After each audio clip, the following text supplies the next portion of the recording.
Anil Ambani 6th richest person थे इस दुनिया के, ऐसा भी एक दौर था। और 2020 में यूके कोर्ट में इन्होंने डिक्लेयर किया कि मैं बैंकरप्ट हूँ और मेरी वर्थ ज़ीरो है।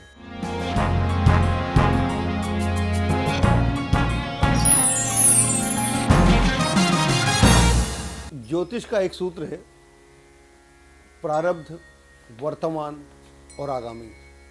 इसको हम ज्योतिष में बहुत जन्मों के हिसाब से देखते हैं। प्रारब्ध हो गया पिछला जन्म, वर्तमान हो गया ये जन्म, और आगामी हो गया अगला जन्म। तो एक ही व्यक्ति के जीवन में तीनों चीज़ें घट जाएं, ये बहुत अजीब सी बात है और बहुत यूनिक बात है।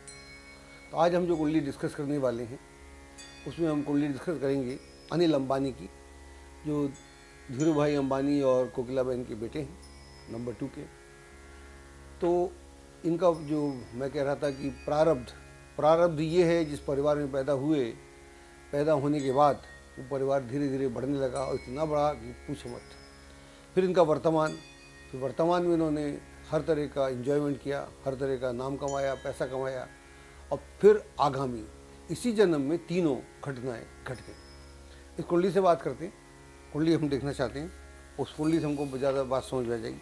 क्योंकि ये कुंडली है एक ग्रह कैसे आपको बनाता है या बिगाड़ता है।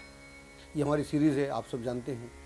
और हमको ये बात समझ में आई, अगर वेद ऐसा बोलता है एको हम द्वितीयो नास्ति, तो दूसरे का मतलब नहीं है। जनरली हम बोलते हैं कि 2 is a company, 3 is a nuisance. हमारी अंडरस्टैंडिंग ये है कि आप अकेले ही हैं तो ब्रह्म के साथ आप कनेक्ट हो सकते हैं ब्रह्मांड के साथ कनेक्ट हो सकते हैं। जो आप दूसरे के साथ हैं, बात बिगड़ गई। बहुत गहरे में सोचिएगा तो आपको कहीं मेरी बात में दम नज़र आएगा। क्योंकि कुंडली बोलते हैं कि पैदा हुए थे 4 जून 1959 को 10:15 पे मुंबई में।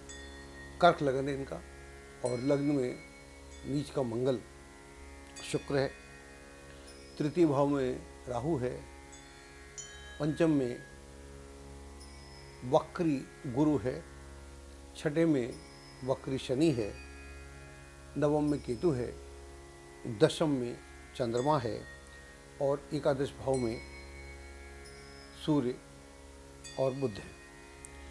तो ये इनकी कुंडली है। और इनका थोड़ा इतिहास मैं आपको बताता हूँ कि इनके फादर का देहांत 2002 में हुआ था, धीरू भाई अंबानी का। वो कोई विल लिख के नहीं गए थे, तो जो भी इनकी एसेट्स हैं, प्रॉपर्टी, उसका डिवीज़न नहीं हो पाया था। और फिर मुकेश अंबानी इनके बड़े भाई हैं, और इनमें डिसएग्रीमेंट हो गया और ये इकट्ठा काम नहीं करना चाहते थे। और फिर उन्होंने अपने को अलग कर लिया। जब ये अलग होते हैं तो 2004 में ये अलग हुए, और 2006 में जो इनकी 6 में एक्चुअली डिमर्जर हुआ था, प्रिसाइजली 4 में ही शुरू हो गया था। अच्छा, उस समय इनका stock number listed corporation Reliance capital के नाम से था, और रिलायंस पावर, रिलायंस कम्युनिकेशन, अंबानी जो है Anil Ambani 6th richest person थे इस दुनिया के, ऐसा भी एक दौर था। और 2020 में यूके कोर्ट में इन्होंने डिक्लेयर किया कि मैं बैंकरप्ट हूँ और मेरी वर्थ ज़ीरो है। और ये राज्यसभा के मेंबर भी रहे। और ये घटना घटती है 2004 से लेकर 6 तक। तो ये हुआ, और ये छोटे भाई हैं जैसे मैंने बोला, और इनका फादर का सारा मामला हुआ। और इसके बाद में कुछ और इनके बारे में जानकारियां हैं मेरे पास। हाँ, 2002 में इनके फादर का डेथ हुआ। और इनके पास में इनका एक बहुत सारी इनके पास कंपनियां थीं, उसमें से telecom, entertainment, financial services, power and infrastructure. Ambani is also credited with India's largest IPO, that of Reliance power, which in 2008 was subscribed in less than 30 second. तो 60 सेकेंड में पूरा सब्सक्रिप्शन हो गया था। ये भी कमाल इन्होंने किया। बाद में बैंकरप्ट हो गए। और ये इनके भी मीडिया से भी जुड़े, मीडिया में इनका काफ़ी कुछ था। और इन्होंने ड्रीम वर्ल्ड के नाम से कास्ट किया, और अंबानी का जो सेवरल स्पेलबर्ग की मूवीज़ थी उनके साथ कनेक्ट हुए। एड लैब था, बहुत कुछ था। इतना सब कुछ होने के बाद ऐसा क्यों हुआ, ये हमारा कुंडली का विषय है। बाकी आप सब जानते हैं इनके बारे में, डिसॉल्ट को लेके वो जो फ्रेंच प्लेन थे, वहाँ पर भी कांग्रेस और केजरीवाल ने इनको काफ़ी इन पर कीचड़ उछालने का काम किया। हालांकि उसमें किसी को सफलता नहीं मिली, लेकिन वो जो हमारे फाइटर प्लेन थे हमने वहाँ से खरीदे थे फ्रांस से, उसका भी है। तो यहाँ मैं बोलता हूँ एक ग्रह कैसे आपकी कुंडली में आपका पतन या उत्थान करता है। तो यहाँ पर जो एक ग्रह है आपको समझ में शायद ना आए, मेरे हिसाब से चंद्रमा है। चंद्रमा लग्न है इनका कर्क, वहाँ पर मंगल नीच का है, मंगल नीच का है और चंद्रमा जो है दशम भाव में है और गुरु पंचम भाव में है, तो मंगल का नीच भंग हो गया। तो मंगल नीच भंग राजयोग में है, लेकिन चंद्रमा जो है वो नमाश में जाके नीच हो गया। जिस चंद्रमा ने बल दिया मंगल को, वो खुद नपुंसक हो गया। ये भी एक थ्योरी है, इसके बारे में बहुत कम आजकल चर्चा होती है। कई बार ऐसा भी होता है कि आदमी एक ग्रह आपको अपनी ताकत दे के खुद पुंसक से नपुंसक हो जाता है।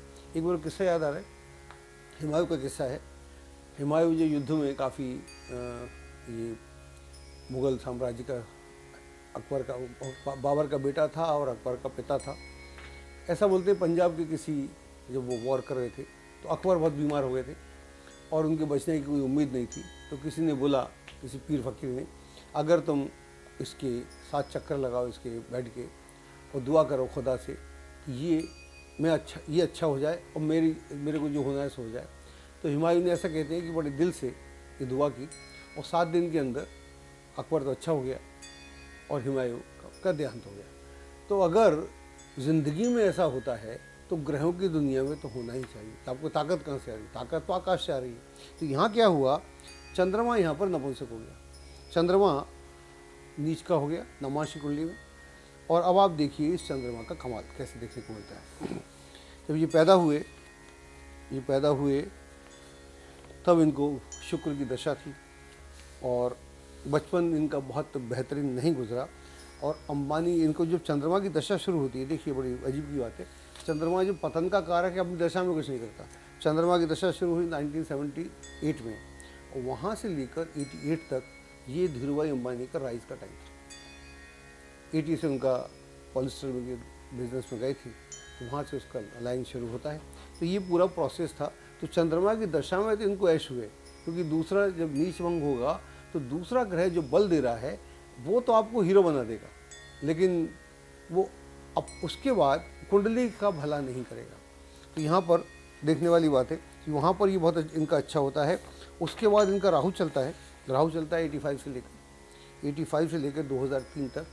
यहाँ तक भी चीज़ें बिगड़ती नहीं है, इनका विकास ही होता है। अब यहाँ गुरु की दशा आती है। गुरु की दशा में पतन क्यों होना चाहिए? गुरु की दशा इनकी चली 2003 से लेकर 2019 तक और सारा इनका पतन उसी में होता है, राइज और पतन। एक राइज हुआ, पतन हुआ। गुरु यहाँ पर षडाष्टक में, सकट योग में चंद्रमा के साथ। अगर गुरु का आप देख लीजिए, चंद्रमा बैठा हुआ है पंचम भाव में, दशम भाव में, और गुरु बैठा है पंचम भाव में। तो यहाँ पर जो गुरु और चंद्रमा का योग है वो सकट योग है और चंद्रमा स्वयं नीच का है। तो चंद्रमा कोई बल नहीं दे रहा। अच्छा, जो भी इनको सपोर्ट था, अब गुरु का जो दूसरा योग बनता है सूर्य के साथ बनता है। सूर्य एकादश भाव में है, सूर्य के साथ योग बनता है, तो सूर्य पिता का भी कारक होता है। तो पिता के कारक होने से पिता जब तक थे तो इन्हें कोई दिक्कत नहीं थी। उसके बाद जब पिता की प्रॉपर्टी मिलती तब भी कोई दिक्कत नहीं थी, लेकिन जब इन्होंने खुद उसे संभालना शुरू किया तो गुरु ने क्या क्या किया। गुरु और बुद्ध जब आगे आमने सामने हो, बुद्ध भी पावरफुल हो, तब आदमी की बुद्धि भ्रष्ट होती है।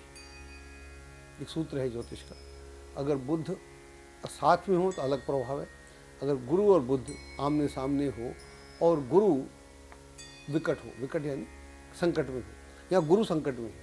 गुरु ने मंगल को ताकत दी, लगन को तो उसे फिट कर दिया, लेकिन लग्नेश को फिट नहीं किया। अब जब लग्नेश फिट नहीं होगा तो कुछ नहीं होगा।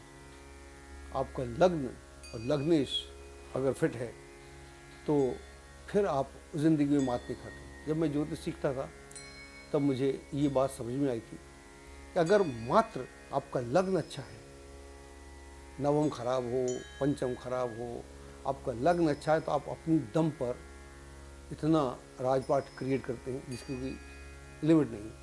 मैं इनके फादर को जानता था, धीरू भाई अंबानी को, मुझसे अक्सर बात करते रहते थे। मैं उनके बॉम्बे फ्लैट में जाता था। फ्लैट क्या था, वो तो फ्लैट्स थे, उनके यहाँ हमने चांदी के बर्तन में नाश्ता भी किया हुआ। ये सारे अनुभव हैं। तो मैं उनसे एक दिन पूछ रहा था, तो मैंने कहा जी आप तो यमन में थे, जब उनके बड़े बेटे पैदा होते थे यमन में थे, तो आप क्या करते थे, क्या आपका क्या रोल क्या था वहाँ? बोले मैं एक पेट्रोल पंप पे या गैस स्टेशन पे मैं एक पंप मैन था। मैंने कहा वो क्या होता है, पंप मैन क्या होता है? कि मैं उसमें गाड़ियों में गैस या पेट्रोल भरता था। अच्छा, तो फिर क्या हुआ? तो मैं वो भरता था तो मैं सोचता था कि मेरी एक दिन गैस की या पेट्रोल की रिफाइनरी होगी।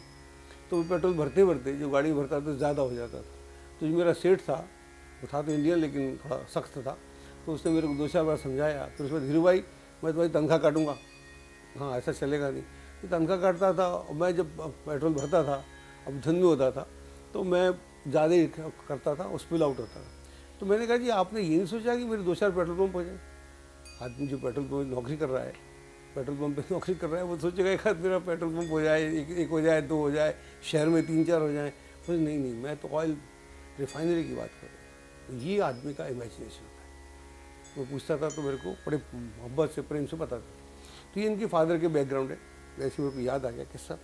अब हम बात कर रहे थे 2003 में इनके यहाँ पर कुंडली में ये गुरु की दशा, महादशा प्रारंभ होती है। अब गुरु आप देखिए, गुरु यहाँ पर विशाखा नक्षत्र में, विशाखा नक्षत्र में, यानी विशाखा अपने नक्षत्र में। अपने नक्षत्र का गुरु क्या बोलता है, यहाँ नक्षत्रों को भी हम समझना पड़ेगा। जब एक ग्रह की बात करते हैं तो हम आगे जैसे जैसे प्रोग्राम को आगे बढ़ाएंगे तो हम नक्षत्र की बात करेंगे, नक्षत्र के बाद उसके चरण की बात करेंगे, उस चरण के देवता की बात करेंगे, और हम बताएंगे कि ग्रह भी एक, नक्षत्र भी एक, उसका चरण भी एक, उसका देवता भी एक, वहाँ से आपका पतन या उत्थान कैसे होता है। इसको हम प्रोग्राम को जैसे जैसे आगे बढ़ाएंगे तो यहाँ पर इसका जिक्र करना बहुत ज़रूरी है। तो गुरु यहाँ पर क्या है, षाढ़ाष्टक में है, सकट योग में है चंद्रमा के साथ, और किसी भी कुंडली में हो अगर सकट योग में हो तो वो आदमी ठगा जाता है, समझता बड़ा होशियार है, ठगा जाता है। इन्होंने क्या क्या गलतियाँ की, ये बिजनेसमैन थे, इतने बड़े बिजनेसमैन थे, अंबानी के बेटे थे और मुकेश अंबानी के छोटे भाई थे। स्प्लिट होने के बाद भी, डीमर्जर के बाद भी अनिल अंबानी का जलवा था, ऐसा आप सब जानते हैं। इनको पॉलिटिक्स करने की ज़रूरत क्या थी? आप वहाँ पर नंबर 1, यहाँ पर एक छोटे से एमपी, वो भी किसी पार्टी के सहयोग से, शायद ये सपा के सहयोग से बने थे। अगर आप वहाँ बनेंगे तो वहाँ तो 250 होते हैं, 250 में आप एक हैं, बड़ी छोटी से।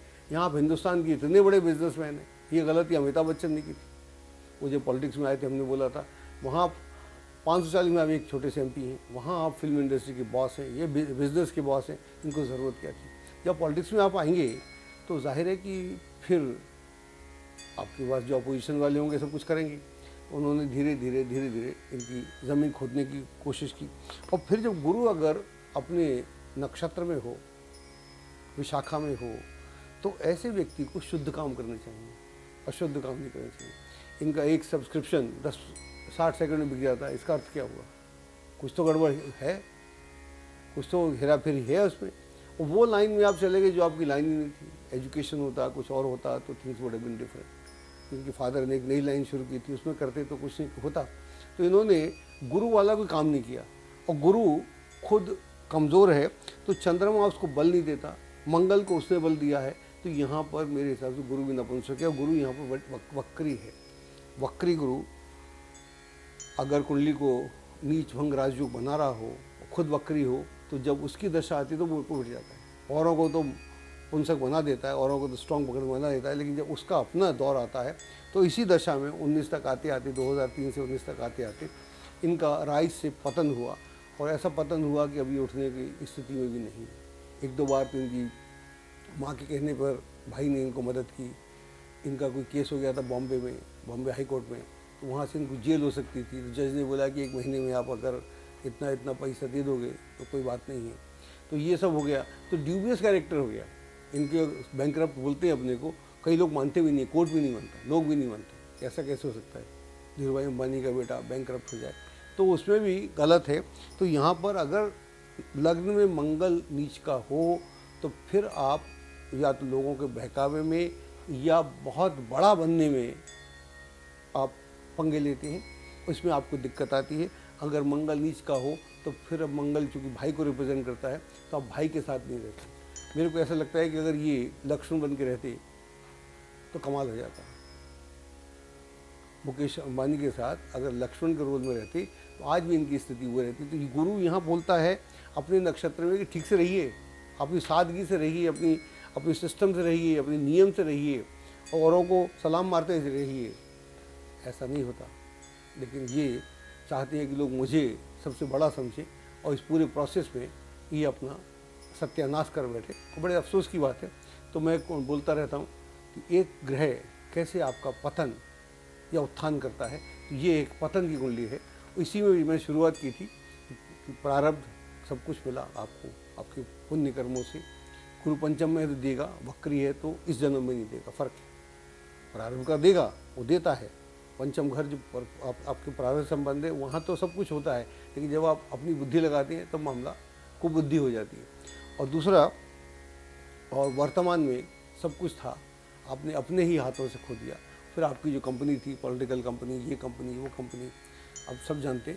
मैं यहाँ पर किसी की व्यक्तिगत बातों को इंटरेस्ट नहीं लेता। ये कुंडली में क्या योग है उसकी हम बात करते हैं। अब इनको शनि की महादशा है जो अगले चलेगी। शनि इनका छठे भाव में है, वक्री है, तो केसेस चलते रहेंगे, संकट चलता रहेगा। कब जब भी मदद करेंगे तो भाई लोग भी मदद करेंगे, माँ मदद करे, भाई मदद करे, तब तो बात बनेगी, वरना मामला गड़बड़ है। एस्ट्रोलॉजी की सटीक जानकारी के लिए विश्वविख्यात एस्ट्रोलॉजर अजय भांबी के YouTube चैनल ABC चैनल को सब्सक्राइब, लाइक और शेयर करें। लेटेस्ट अपडेट के लिए बेल के बटन पर जरूर क्लिक करें।